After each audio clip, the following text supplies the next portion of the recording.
Namanya Kikimora. Dulu dia adalah agen operasi khusus yang bekerja untuk NATO, sebuah organisasi militer berskala internasional. Tapi itu dulu. Sejak pensiun, hidupnya berubah kacau. Seolah semangat untuk menjadi lebih baik sudah lama padam, setiap hari Kiki menghabiskan waktu dengan cara yang sama. Mabuk. Botol dan kaleng minuman beralkohol menjadi satu-satunya teman yang menemaninya dari pagi hingga malam, hingga suatu malam hari ibu, Kiki pergi ke minimarket untuk membeli minuman lagi. Keluar dari toko, dia menenteng kantong plastik putih berisi beberapa kaleng. Di tengah perjalanan pulang, secara kebetulan Kiki melihat dua gadis remaja yang sedang diusili oleh sekelompok preman jalanan. Dia berhenti. Melihat pemandangan itu, Kiki merasa tidak tega. Tanpa berpikir panjang, dia melangkah maju dan menegur para preman itu. Meminta mereka menjauhi kedua gadis tersebut. Dajcie spokój, panią. Słyszałeś ją? Ten browar nie wypadł. Alih-alih menyadarkan para preman, niat baik Kiki justru membuat salah satu dari mereka tersinggung. Preman itu merasa Kiki sudah merusak suasana acara mereka. Dia tidak tinggal diam, dengan cepat, preman itu melayangkan pukulan ke arah Kiki. Bersamaan dengan itu, hujan turun. Melihat teman mereka terkapar dan tak lagi bergerak, preman lainnya langsung tersulut emosi. Detik itu juga mereka naik ke anak tangga dengan wajah beringas. Seolah tidak akan membiarkan Kiki pulang dengan selamat, tapi Kiki tidak gentar. Dengan gerakan cepat, dia melemparkan kaleng ke arah mereka. Lemparan itu justru membuat para preman semakin beringas. Baku hantam yang tidak sebanding pun terjadi.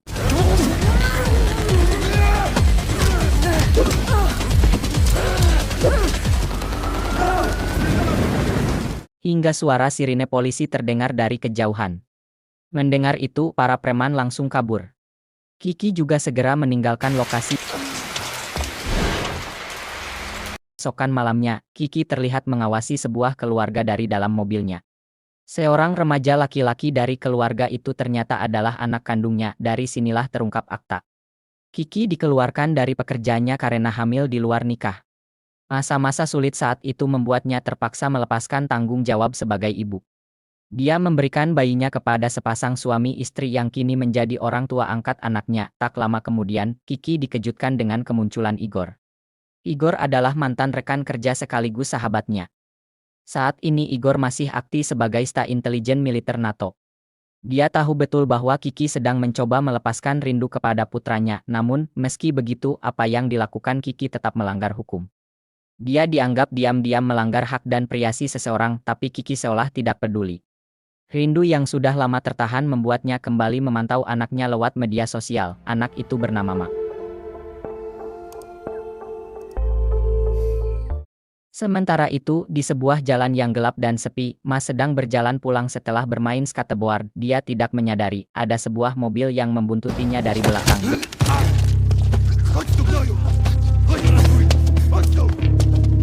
Beruntung, Ma sempat menggeliat dan melepaskan diri dari cengkeraman tiga pria bertopeng.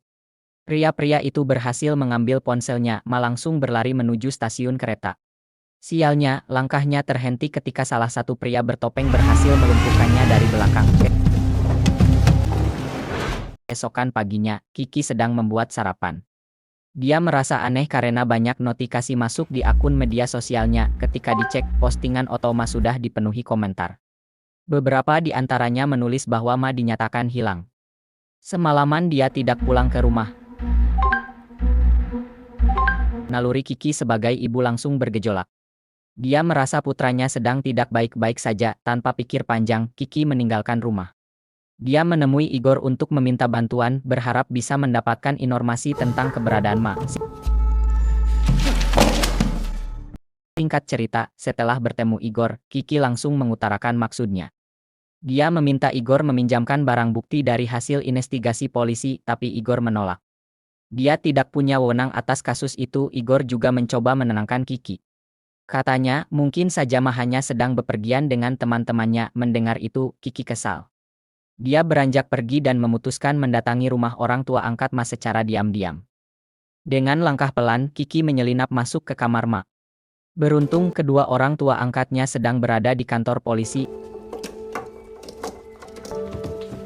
Tapi setelah beberapa saat mencari, Kiki tetap tidak menemukan petunjuk apapun. Tidak ada tanda yang bisa menjelaskan keberadaan putranya saat dia memutuskan untuk pergi. Tiba-tiba Kiki dikejutkan oleh kedatangan orang tua angkat Mak. Mereka baru saja pulang dari kantor polisi, sang ibu angkat merasa aneh. Pintu kamar Mak terlihat sudah terbuka. Chyba wariuje. Keesokan paginya, Igor menemui Kiki. Dia membawa barang bukti berupa ponsel Mak. Ponsel itu sengaja diserahkan penculik kepada polisi. Di dalamnya ada sebuah rekaman suara. Dalam rekaman itu, penculik menyebutkan namanya. Dusan Dragan. Putra seorang Maya yang dulu dihabisi oleh Nina Nowak. Krew za krew, żywot za żywot. Dia juga menyebut satu nama. Nina. Di momen itu, sebuah akta baru terungkap. Selama ini, Kiki Mora memalsukan kematiannya. Semua itu atas bantuan Igor. Igor membuat makam palsu atas nama Nina Nowak. Dia juga mengubah nama Kiki untuk menghilangkan jejak. Akta kedua juga terungkap.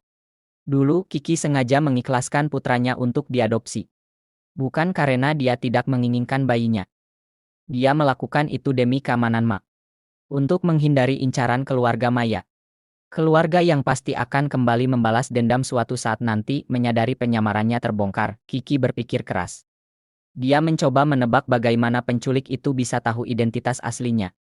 Bahkan tahu keberadaan putranya. Singkat cerita, malam harinya Igor kembali menemui Kiki.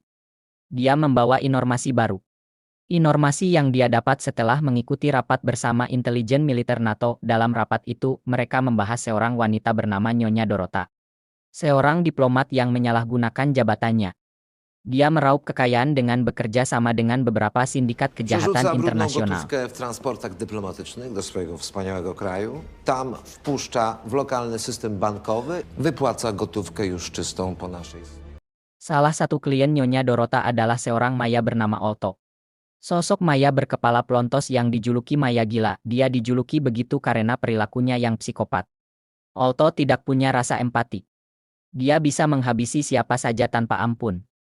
Bahkan ayahnya sendiri. Ja się tatku dobrze bawię. Nawet teraz nie chcesz na mnie patrzeć? Di bawah kepemimpinan Olto, bisnis ilegalnya tidak akan berjalan tanpa bantuan tangan kanannya. Namanya Titus. Titus ditugaskan untuk menjalankan bisnis perdagangan manusia. Dan salah satu korbannya adalah putra Kiki Mora. Setelah memberikan informasi tentang sindikat itu, Igor menunjukkan rekaman chip. Rekaman itu memperlihatkan Mas saat diculik oleh 3 pria bertopeng. Mereka adalah anak buah Olto. Dari rekaman itu, Kiki menduga Dusan Dragan menyewa anak buah Olto untuk menculik Ma. Melihat rekaman itu, Kiki sempat bingung. Bagaimana cara menemukan keberadaan putranya, tapi setelah memutar ulang ide itu, dia menemukan satu petunjuk. Sebuah mobil milik anak buah Olto. Di mobil itu ada nama dan logo sebuah restoran. Di waktu yang hampir bersamaan, Kiki sudah berada di lokasi. Tepat di belakang restoran itu, di sana dia menemui beberapa anak buah Olto. Kiki langsung bertanya tentang keberadaan putranya, tapi mereka menolak. Dengan sikap angkuh seperti preman terkuat di bumi, mereka malah mengolok-olok Kiki. Mereka menyeret dan melempar tubuhnya ke dalam dapur. Kiki tidak tinggal diam. Dia segera bangkit berdiri. Baku hantam pun tidak bisa dihindari.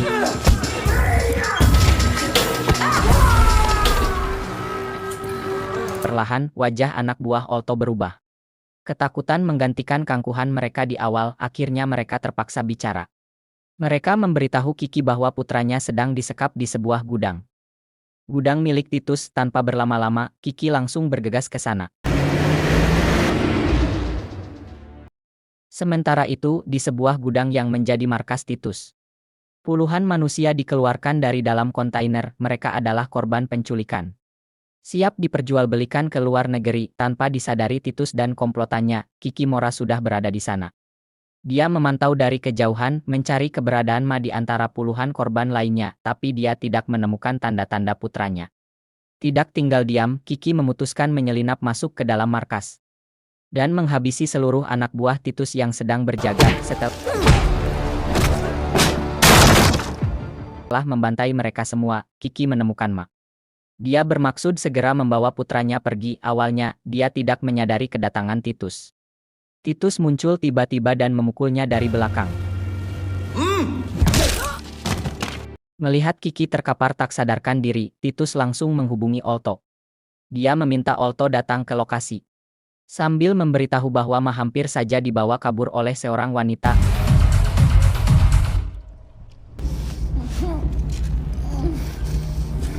Beberapa saat kemudian, Olto dan anak buahnya tiba. Mereka masuk ke ruangan tempat Ma dan Kiki disekap, tapi saat pintu dibuka, ruangan itu kosong. Sebuah gembok terbuka. Bekas lakban berserakan di lantai sudah cukup menjelaskan bahwa Kikimora dan putranya berhasil melarikan diri. Anak buah Olto mulai panik. Mereka terdiam. Mereka tahu jika Olto rugi karena kecerobohan mereka, itu akan jadi malapetaka, dan benar saja. Olto menatap Titus dengan tajam. Ekspresinya dingin. Tanpa kata, dia menghabisi Titus dengan alat penyetrum listrik. Titus tewas saat itu juga.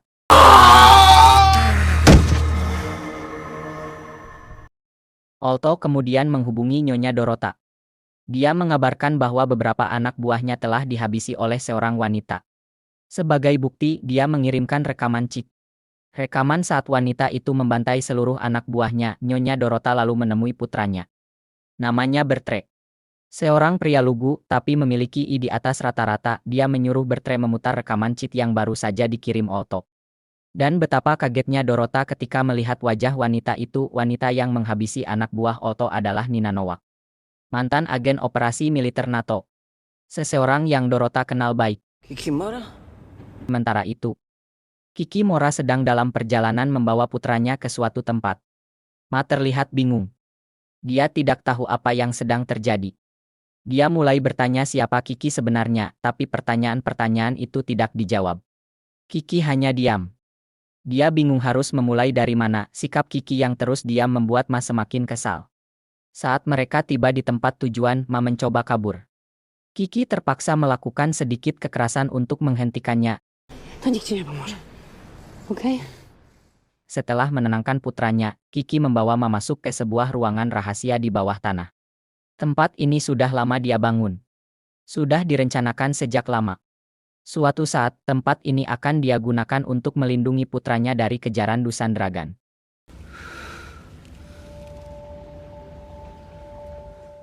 Sore harinya, Kiki menyiapkan makanan untuk Ma. Tapi Ma kembali bertanya dengan wajah kesal. Dengan nada membentak, dia bertanya mengapa Kiki tidak langsung memulangkannya ke rumah orang tua angkatnya.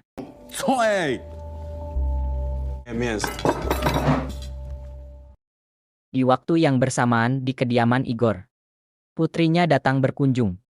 Selama ini dia memilih tinggal bersama ibunya setelah kedua orang tuanya bercerai. Alasannya sederhana. Kondisi finansial Igor jauh dari kata layak. Igor hanya bisa meminta putrinya berkunjung sesekali ke rumah ayahnya. Tapi bukannya kasihan, putrinya justru semakin kesal. Dia menyuruh Igor mencari uang sebanyak-banyaknya jika masih ingin keluarganya bersatu kembali.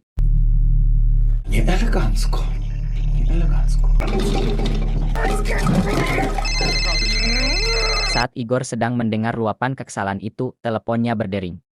Telepon dari Kikimora. Kiki meminta bantuan Igor. Dia ingin Igor menghubungi orang tua angkat Ma. Memberitahu mereka kalau Ma saat ini baik-baik saja. Singkat cerita, saat Kiki sedang tidur, dia samar-samar mendengar suara Ma berbisik. Ketika dicek, ternyata Ma sedang menghubungi orang tua angkatnya. Menggunakan ponsel Kiki yang dia ambil diam-diam,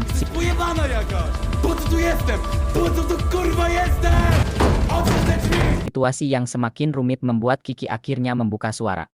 Perlahan dia menjelaskan bahwa dia adalah ibu kandung Ma. Untuk membuktikan perkataannya, Kiki memberikan sebuah kotak. Di dalamnya ada bukti-bukti. Bukti yang membuat Ma mulai percaya bahwa Kiki adalah ibu kandungnya. Zabili go. Mnie też chcieli, dlatego musiałam zniknąć. Tapi sial. Sinyal ponsel yang digunakan Ma ternyata sudah terlacak kelompok Olto. Tiba-tiba listrik padam. Kiki kaget. Dengan cepat dia menyuruh Ma bersembunyi di bawah pipa ventilasi air.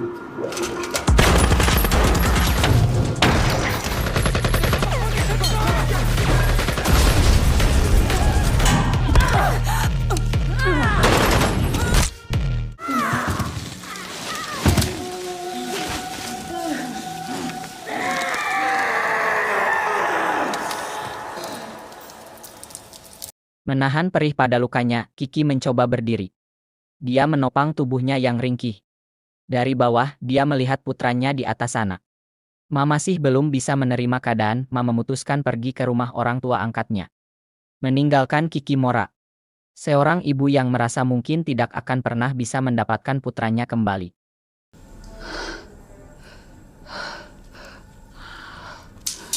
Di waktu yang hampir bersamaan, polisi sedang menyita semua uang di dalam brankas kediaman Otto. Uang tunai ratusan juta dolar itu milik sang penguasa. Milik Nyonya Dorota. Dari kejauhan, putra lugu Dorota datang terlambat. Dia hanya bisa melongok seperti orang bingung. Melihat ibunya digelandang pihak kepolisian, keesokan paginya, Kiki mendatangi rumah orang tua angkat Ma. Kedatangannya hanya untuk memastikan apakah Ma sudah pulang, tapi karena kehilangan banyak darah, Kiki tiba-tiba pingsan. Berbarengan dengan saat ibu angkat Ma membuka pintu, No już, spokojnie, antyseptyk. singkat cerita, Kiki akhirnya sadar. Saat itu juga dia tahu Ma belum juga tiba di rumah. Dzwonię na policję. To nic nie da. Będzie gorzej. Tak berselang lama. Telepon Kiki berdering.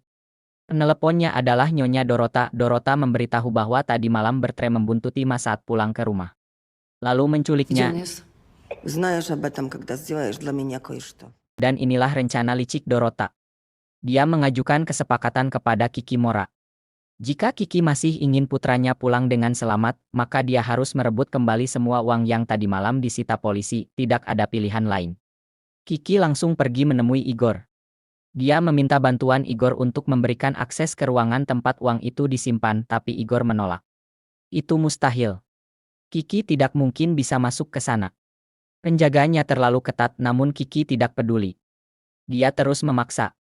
Hingga akhirnya Igor dengan berat hati bersedia membantu mantan rekan kerjanya itu. Siapa sangka, saat Kiki baru saja turun dari mobil dan berniat masuk.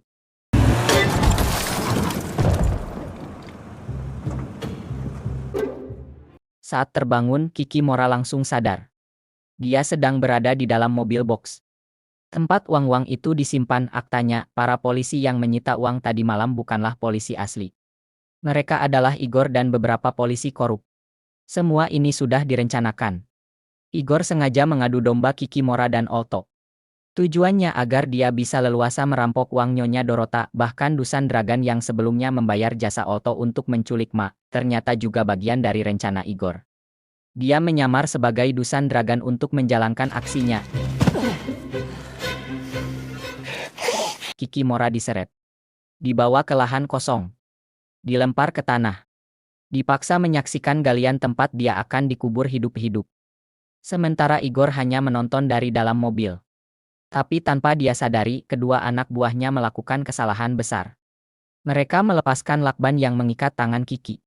Dengan tujuan menyuruh Kiki menggali liang kuburnya sendiri, dan saat itulah semuanya berubah.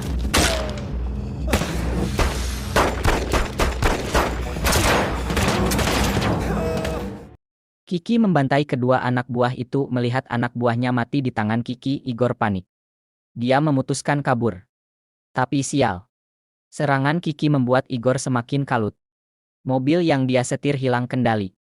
Terperosok lalu meledak. Seluruh uang di dalamnya berhamburan keluar.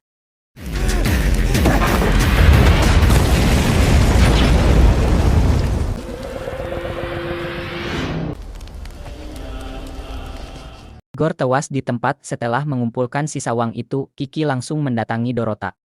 Dia menyerahkan seluruh uang sebagai syarat menebus anaknya. Tapi Dorota menodongkan pistol ke arahnya. Awalnya dia mempermasalahkan jumlah uang yang tidak lagi utuh. Namun mengingat apa yang terjadi pada Otto dan anak buahnya, yang semuanya berakhir tewas di tangan Kikimora, Dorota tidak mau mengambil risiko. Akhirnya, dia menyerahkan Ma kembali kepada ibu kandungnya.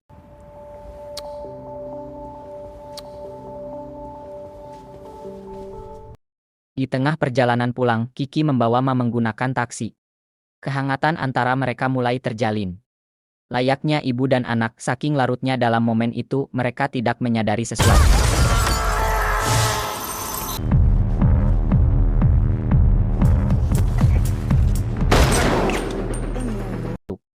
Siapa sangka Igor masih belum menyerah.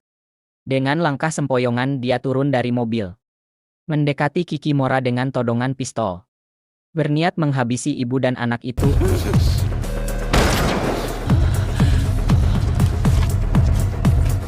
Inilah siat sebagian manusia.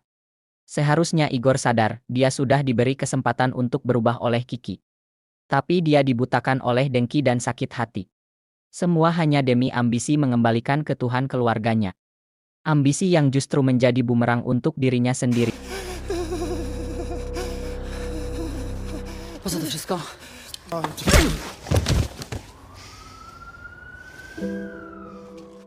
Kiki membawa Ma pulang ke rumah orang tua angkatnya. Nalurinya sebagai ibu tidak kuasa melepaskan putra semata wayangnya. Tapi bagaimanapun juga dia harus menerima kenyataan. Setidaknya sekarang Ma berada di tangan orang yang juga mencintainya sepenuh hati.